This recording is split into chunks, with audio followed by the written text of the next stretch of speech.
Hello everyone, welcome to the logical classes. आज हम आपको क्लास 10th का 9th chapter some application of trigonometry बताएंगे। ठीक है, यहाँ पे सारे फॉर्मूले ट्रिग्नोमेट्री के ही लगेंगे, पर यहाँ पे कुछ पॉइंट्स हैं जो हम आपको समझाएंगे। जिसमें पहला पॉइंट है एंगल ऑफ एलिवेशन, दूसरा है एंगल ऑफ डिप्रेशन।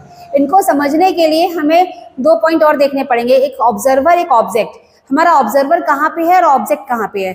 जहाँ पे ऑब्जर्वर होगा वहां से हम एक हॉरिजॉन्टल लाइन ड्रॉ करेंगे और ऑब्जर्वर से ऑब्जेक्ट तक का एक लाइन बना लेंगे। उस लाइन को हम बोलेंगे लाइन ऑफ साइट। ठीक है, और जो हॉरिजॉन्टल लाइन और लाइन ऑफ साइट के बीच का एंगल होगा वही एंगल डिफाइन करेगा एंगल ऑफ एलिवेशन या एंगल ऑफ डिप्रेशन। ठीक है, चलिए स्टार्ट करते हैं। देखिए, सबसे पहले हम बताएंगे एंगल ऑफ एलिवेशन। तो एंगल ऑफ एलिवेशन में कंडीशन क्या रहती है, ऑब्जर्वर नीचे रहता है, ऑब्जेक्ट ऊपर रहता है। तो देखो, ऑब्जर्वर नीचे है तो हमने नीचे हॉरिजॉन्टल लाइन ड्रॉ कर ली। ठीक है, और ऑब्जर्वर से ऑब्जेक्ट तक एक लाइन ड्रॉ की जिसको हमने बोला लाइन ऑफ साइट। ठीक है, तो line of site and horizontal line के बीच के एंगल को बोलेंगे एंगल ऑफ एलिवेशन। तो कहने का मतलब एंगल ऑफ एलिवेशन में ऑब्जेक्ट ऊपर रहेगा और ऑब्जर्वर नीचे रहेगा। ठीक है, अब आते हैं हमारा angle of depression. Angle of depression में क्या हम बताएंगे आपको कि जो ऑब्जर्वर होगा वो ऊपर होगा और ऑब्जेक्ट नीचे होगा। जहां पे भी ऑब्जर्वर होगा, चाहे एलिवेशन हो चाहे डिप्रेशन हो, वहीं पे एक हॉरिजॉन्टल लाइन ड्रॉ करेंगे। तो हमने यहाँ पे एक हॉरिजॉन्टल लाइन ड्रॉ कर ली।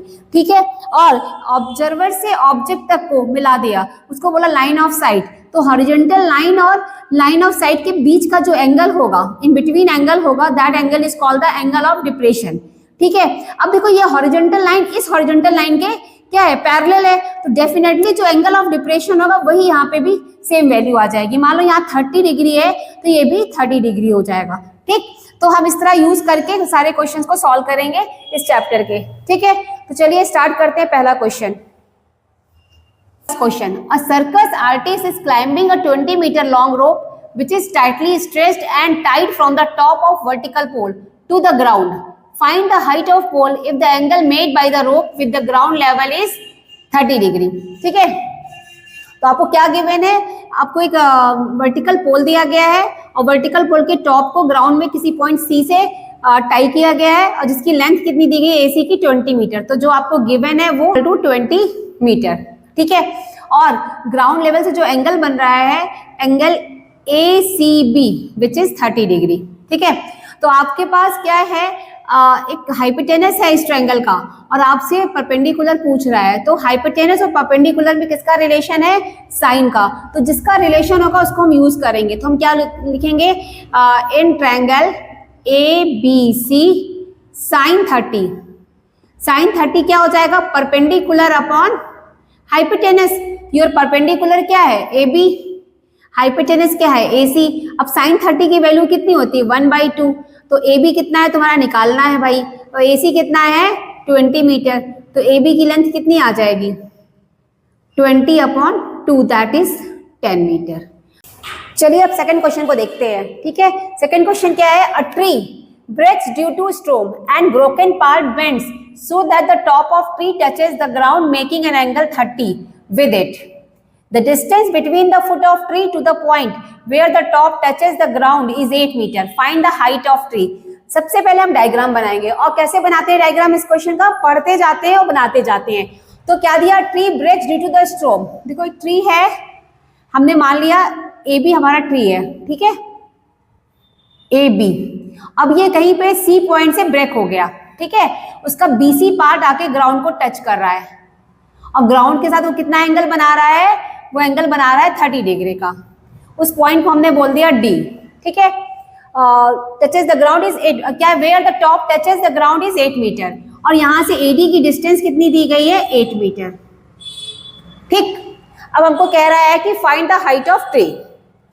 ठीक है, तो अब हमें हाइट ऑफ ट्री निकालनी है। तो हमें कुछ समझ में आ रहा है हमारे पास। देखो यहाँ पे सबसे पहले हम एक राइट एंगल ट्रायंगल ढूंढने की कोशिश करते हैं, जो हमको यहाँ मिल गया ADC, एक राइट एंगल ट्रायंगल है। उसकी हेल्प से हम AC भी निकाल लेंगे और CD भी निकाल लेंगे और CD ही हमारा BC के इक्वल है। तो सबसे पहले अजम्पशन जाएगा, let the height of tree be AB। ठीक है, and AB is equal to AC plus BC। ये हम यहाँ पे लिख देते हैं। देखो AB कैसा लिखा जाएगा, AC plus BC, but BC is equal to C D, क्योंकि वही पार्ट आगे ग्राउंड में टच किया है, ठीक है। तो देयरफॉर ए बी की वैल्यू क्या आ जाएगी हमारी, ए सी प्लस सी डी। तो अब हम सीधे सीधे ए सी निकालेंगे और सी डी निकालेंगे। अब हम उठा लेंगे triangle, in triangle A C D. देखो अब हमारे पास बेस है, हमको परपेंडिकुलर चाहिए, हमारे पास बेस है, हमको हाइपोटेनस चाहिए। तो देखो बेस है, परपेंडिकुलर चाहिए, तो tan का फॉर्मूला लगाएंगे। In triangle A C D tan 30 is equal to A C upon A D, ठीक है, परपेंडिकुलर अपॉन बेस। tan 30 की वैल्यू रख देंगे, वो 1/√3 है, और ए सी हमारा एज इट इज, और ए डी की जगह क्या रख देंगे 8। तो हमारी ए सी की वैल्यू क्या आ गई, 8/√3, ठीक है, इतने मीटर आ गई। अब हम जाएंगे टारगेट करेंगे किसको निकालने का, सी डी, ठीक है। एंड cos 30 क्या हो जाएगा तुम्हारा, बेस अपॉन हाइपोटेनस। तो बेस क्या है ए डी, अपॉन हाइपोटेनस क्या है सी डी, ठीक है। तो cos 30 की वैल्यू होती है √3/2, और हमारा ए डी क्या है 8 मीटर, और सी डी क्या है निकालना है। तो सी डी की वैल्यू क्या आ जाएगी, 8 × 2/√3 या 16/√3, ठीक है। सी डी मिल गया, इतने मीटर हमको सी डी मिल गया। और जब हमें सी डी मिल गया है तब हम निकाल सकते हैं क्या, हाइट ऑफ ट्री क्या है वो ए बी। ए बी की वैल्यू हमने ऑलरेडी निकाल के रखी थी, ए सी प्लस सी डी, ठीक है। तो क्या रखेंगे, A B is equal to A C plus C D. कहाँ से, फ्रॉम 1 से, हमने क्वेश्चन 1 दिया था उसका नाम। तो ए सी की वैल्यू कितनी आई है 8/√3, और सी डी की वैल्यू कितनी आई है 16/√3। बेस सेम है तो ऊपर का चीज ऐड हो जाएगा, तो 24/√3। अब ये ध्यान दो 24 में 3 होता है, तो 24 को हम क्या ले सकते हैं, 8 × 3/√3। तो √3 से 3 कट जाएगा तो √3 दे देगा। तो आपका आंसर क्या आ जाएगा, 8√3 metre. This is the height of your tree, ठीक। अब आते हैं हम थर्ड क्वेश्चन में। चलिए थर्ड क्वेश्चन को देखते हैं, ठीक है। A contractor plans to install 2 slides for the children below the age of 5 years. She preferred to have a slide whose top is at height of 1.5 meter and is inclined at an angle of 30 degree to the ground. Whereas the elder children, she wants to have a steep slides at a height of 3 meter and inclined an angle of 60 degree to the ground. What should be the length of slide in each case? ठीक है। तो यहाँ पे 2 तरीके का slides को बनाना है contractor को, ठीक। तो बोला गया है कि हमें 2 स्लाइड्स बनाने हैं, और पहला स्लाइड बनेगा children below the age of 5 years, और दूसरा स्लाइड बनेगा एल्डर चिल्ड्रन के लिए, ठीक है। तो हम छोटे बच्चों के स्लाइड की हाइट कितनी दी गई है 1.5 मीटर, ठीक है। तो हम 1.5 मीटर और एंगल कितना दिया गया 30 डिग्री, ठीक है। हमने बना लिया, इसकी नेमिंग कर दी। जो एल्डर चिल्ड्रन है उनकी हाइट दी गई है 3 मीटर, तो हमने उनकी 3 मीटर की हाइट का बनाया, उनका एंगल कितना दिया गया है ग्राउंड से लेवल से, वो 60 डिग्री दिया गया, ठीक है। इसकी भी नेमिंग हमने कर ली PQR। अब देखो यहाँ की इसकी हाइट दी गई थी 3 मीटर और इसकी हाइट दी गई थी 1.5 मीटर, और हमें निकालना क्या, स्लाइड लेंथ निकालना, मतलब ए बी निकालना है और यहाँ पे PQ निकालना है। तो ठीक है, हम ट्रायंगल लेते जाएंगे, सॉल्व कर लेंगे। In triangle ABC perpendicular hypotenuse में रिलेशन होता है साइन का, तो साइन का यूज करेंगे। तो sine 30 is equal to BC upon AB। हमें AB फाइंड आउट करना है, तो 1/2 BC कितना है 1.5, AB क्रॉस मल्टीप्लाई करेंगे तो AB की वैल्यू क्या आ जाएगी 3 मीटर। तो हमारी स्लाइड लेंथ क्या होगी छोटे बच्चों के लिए 3 मीटर। इसी तरीके से इन ट्रायंगल PQR ले लेंगे और यहाँ पे भी साइन 60 निकालेंगे। साइन 60 क्या हो जाएगा QR अपॉन PQ, ठीक है। तो यहाँ पे साइन 60 की वैल्यू क्या होती है √3/2 और QR तुम्हारा कितना है 3 अपॉन PQ। तो यहाँ PQ की वैल्यू क्या आ जाएगी 3 × 2 अपॉन √3। इस √3 से एक √3 कटेगा तो आंसर आ जाएगा 2√3 मीटर, ठीक है। इस तरीके दोनों स्लाइड्स की लेंथ हमें मिल गई। ओके, अब हम आते हैं 4th क्वेश्चन पे। The angle of elevation of top of tower from a point on the ground which is 30 meter away from the foot of tower is 30 degree. Find the height of tower. ठीक है, तो question में क्या बोल रहा है, the angle of elevation of top of tower from a point on the ground. ठीक है, एंगल ऑफ एलिवेशन दे रहा है टावर से ग्राउंड के किसी पॉइंट पे, ठीक है। तो उस पॉइंट को हमने उस पॉइंट से इस टावर के पॉइंट को मिला दिया, टॉप को मिला दिया, ठीक है। एंगल ऑफ एलिवेशन कितना दिया गया था 30 degree, which is 30 metre away the away from the foot of tower, foot of tower के से वो 30 मीटर अवे है, ठीक है। ये 30 मीटर दिया गया आपको, गिवन है। हम नेमिंग कर लेंगे, ए बी हमारा टावर है, सी हमारा पॉइंट है, ठीक है। अब हमको निकालना क्या है, find the height of tower. तो वेरी बकवास question, find the height of tower के लिए हमें ए बी निकालना है। तो हम कौन सा ट्रायंगल ले लेंगे, ट्रायंगल ए बी सी, एक ही तो बना है, इन ट्रायंगल ए बी सी, ठीक है। हमारे पास बेस है, हमें परपेंडिकुलर निकालना, तो ऑब्वियसली हमें tan का फॉर्मूला लगाना पड़ेगा। tan 30 is equal to A B upon B C, तो A B is equal to B C tan 30, value रख दो, बी सी कितना है तुम्हारा 30, और tan 30 क्या है 1/√3। देखो इस √3 30 कटेगा, इसको दे देगा 10√3, तो आपकी ए बी की वैल्यू क्या आ जाएगी, 10√3 metre. The value of A B is 10√3 metre, ये आंसर हो जाएगा, ठीक है। अब नेक्स्ट क्वेश्चन पे आते हैं, फिफ्थ पे। चलिए फिफ्थ क्वेश्चन देखते हैं। A kite is flying at a distance of 60 metre above the ground. The string attached to the kite is temporarily tied to a point on the ground. The inclination of string with the ground is 60 degree.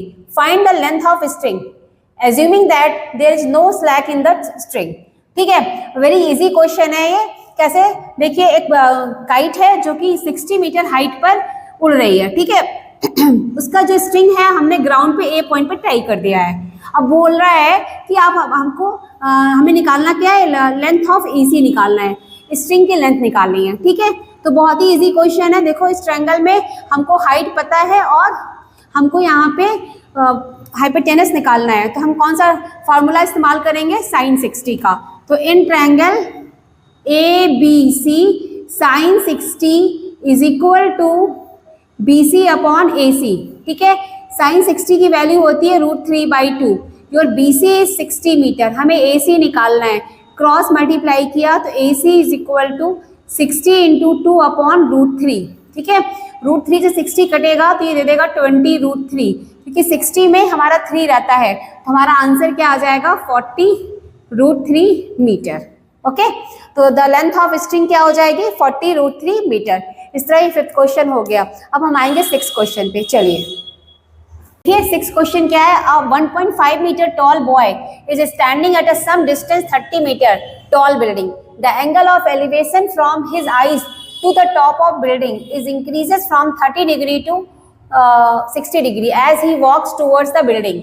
Find the distance he walked towards the building। कहने का मतलब है कि EF एक boy है जिसकी height है 1.5 metre, वो था उसका टॉप ऑफ बिल्डिंग से जो एंगल ऑफ एलिवेशन बना था वो 30 डिग्री था। अब वो कुछ डिस्टेंस चल के वो पॉइंट जी पे आ गया, F से जी पे आ गया, तो जी पे आ गया तो उसका एंगल ऑफ एलिवेशन, उसके आईज का एंगल ऑफ एलिवेशन अब टॉप ऑफ बिल्डिंग से 60 डिग्री हो गया। तो हमें निकालना क्या है, ईडी। कह रहा है वो कितना बिल्डिंग के करीब गया, कितनी डिस्टेंस चल के बिल्डिंग तरफ गया, तो ईडी निकालना है, ठीक है। इस क्वेश्चन को सॉल्व करने के लिए सबसे पहले हमें कुछ चीजें फाइंड आउट करनी पड़ेंगी, वो निकाल लेंगे। उसके बाद हम ट्रायंगल को पकड़ेंगे और सॉल्व कर लेंगे, ठीक है। देखो यहाँ पे हमको ए बी बिल्डिंग की हाइट दी गई 30 मीटर, पर जो बॉय है उसकी हाइट है 1.5 मीटर, तो हम AC निकालना चाहेंगे। 30 में से हम 1.5 को सब्ट्रैक्ट कर दें, यू गेट AC। सबसे पहले हम चीजों को निकालेंगे, ठीक है। तो हमारे पास क्या है, BC is equal to EF is equal to DG which is 1.5 given है, ठीक है। और AB आपको गिवन है 30 मीटर, तो आपको AC निकालना है, तो AC क्या हो जाएगा AB माइनस BC, तो 30 माइनस 1.5 का 28.5 मीटर, ठीक है। हमको 28.5 मीटर इसकी वैल्यू मिल गई। अब हम देखेंगे क्या, एक ट्रायंगल लेंगे AEC और एक ट्रायंगल लेंगे ADC। देखो AEC से हम EC निकाल लेंगे और ADC से हम DC निकाल लेंगे, तो हमारा ED क्या हो जाएगा EC माइनस DC। चलो एक एक ट्रायंगल उठाते हैं, काम करेंगे। In triangle ADC tan 60 is equal to क्या हो जाएगा AC अपॉन DC, ठीक है। देखो भाई DC क्या आ गया, हमारा DC आ गया 28.5 अपॉन √3। अब देखो ध्यान से देखो 28.5 में हमारा 3 रहता है, तो इसको हम लिख सकते हैं 9.5 इंटू 3 अपॉन √3। तो इस √3 से इसको काटेंगे तो यहाँ √3 दे देगा, तो ये आ जाएगा 9.5 √3, ठीक है। अब हम आते हैं अपने EC को निकालने के लिए। तो in triangle AEC tan 30 is equal to AC upon EC, ठीक है। तो यहाँ EC की वैल्यू निकालनी है तो AC अपॉन tan 30, और AC हमारा क्या है 28.5 और 1 अपॉन √3 जम करके ऊपर आ जाएगा तो 28.5 √3। The value of EC is 28.5 √3 हो गया। अब हमें निकालना क्या है ED 10। ED is equal to EC minus DC, ठीक है। तो EC कितना है 28.5 √3 और DC कितना आया था, हमारा आया था 9.5 √3। अब देखो 28.5 में से 9.5 सब्ट्रैक्ट करेंगे तो यू गेट 19 और √3 तो मल्टीप्लायर में रहेगा ही रहेगा, तो 19 √3 मीटर इज आंसर, ठीक है। इस तरह ये क्वेश्चन नंबर 6 सॉल्व हुआ। ओके, चलिए हम 7th नंबर का क्वेश्चन करते हैं। From a point on the ground the angle of elevation of bottom and top of transmission tower fixed at the top of 20 metre high building are 45 degree and 60 degree respectively, find the height of tower. Question हमें क्या given है, BC एक building है, AB उस पे एक tower है, transmission tower है जिसका B बॉटम पॉइंट है, A क्या है टॉप पॉइंट है। ग्राउंड पे एक पॉइंट D लिया है जहां से बॉटम और टॉप का एंगल ऑफ एलिवेशन 45 डिग्री और 60 डिग्री गिवन है। हमने डायग्राम बना लिया और यहाँ पे एज्यूम्पशन दिखा दिया कि let AB is a transmission tower and its height is h से and BC is a building, its height given is 20 metre, ठीक है। अब हम यहाँ से लेके स्टार्ट करते हैं। सबसे पहले हम कौन सा ट्रायंगल उठाएंगे, इन ट्रायंगल BCD, ठीक है। तो tan 45 क्या हो जाएगा BC अपॉन CD। अब BC की वैल्यू कितनी है हमारे पास 20 मीटर, CD निकल जाएगा 10, CD क्या आ जाएगा हमारा, CD आ जाएगा 20 अपॉन tan 45 और tan 45 इज 1, तो आंसर इज 20 मीटर, ठीक है। अब हम ट्रायंगल कौन सा ले लेंगे, बड़ा वाला, इन ट्रायंगल ACD। यहाँ पे tan 60 क्या हो जाएगा, tan 60 हो जाएगा हमारा AC अपॉन CD, ठीक है। और AC को हम क्या लिख सकते हैं, AC को हम लिख सकते हैं AB plus BC upon CD। और AB की वैल्यू तो AB है क्योंकि हमें निकालना है, और BC की वैल्यू हमारी कितनी है 20 मीटर और CD की वैल्यू भी 20 आई हुई है, ठीक है। तो tan 60 क्या होता है √3, तो AB प्लस 20 अपॉन 20। अब हम यहाँ से AB की वैल्यू डायरेक्टली निकाल लेंगे इम्प्लाइज करके, क्या आ जाएगा 20 √3 माइनस 20 इज कॉमन, तो ब्रैकेट में क्या आ जाएगा √3 minus 1, this is your answer, ठीक। समझ में आया कि कैसे हमने इसको निकाला। अब हम करते हैं 8 नंबर का क्वेश्चन। 8 क्वेश्चन करते हैं, ठीक है। 8 क्वेश्चन क्या है, a statue of 1.6 metre tall stands on the top of pedestal from a point on the ground, the angle of elevation of top of statue is 60 degree. From the same point, the angle of elevation of top of pedestal is 45 degree. Find the height of pedestal. इस question में BC क्या है हमारा, pedestal है जिसपे AB statue लगा है, statue की हाइट 1.6 मीटर है और BC के टॉप से, कहने का मतलब पेडेस्टल के टॉप से जो एंगल ऑफ एलिवेशन है 45 डिग्री है और स्टैचू के टॉप से जो एंगल ऑफ एलिवेशन है वो 60 डिग्री है। तो हमें यहाँ 2 ट्रायंगल मिल रहा है BCD और ACD, इन दोनों को लेके सॉल्व करेंगे और हमें BC की हाइट मिल जाएगी। चलिए स्टार्ट करते हैं। इन ट्रायंगल BCD, ठीक है, tan 45 is equal to BC upon CD, ठीक है। तो हमें यहाँ पे क्या मिल जाएगा, tan 45 की वैल्यू 1 होती है तो 1 is equal to BC upon CD। तो यहाँ से मैं CD की वैल्यू किसके बराबर आ जाएगी, BC के बराबर, जिसको हमने H माना था तो H लिख दिया है, ठीक है, H हो गया। अब हम लेंगे इन ट्रायंगल ACD, ठीक, tan 60 is equal to AC upon CD। अब देखो AC क्या है हमारा, AC है हमारा AB plus BC upon CD और AB हमारा कितना है 1.6 और BC कितना है, इसको H एज्यूम किया था अपॉन H कर दिया, ठीक है। अब tan 60 की वैल्यू क्या होती है √3, तो √3 की वैल्यू क्या आ गई 1.6 प्लस H अपॉन H। यहाँ पे हम क्रॉस मल्टीप्लाई करेंगे तो हमें क्या मिल जाएगा √3H is equal to 1.6 plus H। अब हम करेंगे क्या, H को इधर शिफ्ट कर देंगे तो यहाँ से क्या आ जाएगा √3H minus H is equal to 1.6, ठीक है। अब यहाँ पे क्या इम्प्लाई करेगा, √3 - 1 of h is equal to 1.6, तो या h is equal to 1.6 upon √3 - 1। इसको हम रेशनलाइज कर लेंगे तो √3 + 1 अपॉन √3 + 1। जब हम रेशनलाइज करेंगे तो ये आ जाएगा 1.6 इंटू √3 + 1 इन ब्रैकेट, नीचे आ जाएगा √3 का स्क्वायर माइनस 1 का square. 1.6 into √3 + 1 as it is, और √3 का स्क्वायर इज 3 - 1, तो 1.6 into √3 + 1 in bracket divided by 2 से कट कर देंगे तो 0.8 आ जाएगा। तो 0.8 into √3 + 1 is the height of your pedestal. ठीक, अभी हमने आपको फर्स्ट टू 8 क्वेश्चन सॉल्व करा दिया है। इस लेक्चर में हम इतना ही देंगे और अगले लेक्चर में हम 9 to 16 क्वेश्चन सॉल्व कराएंगे। Okay, bye.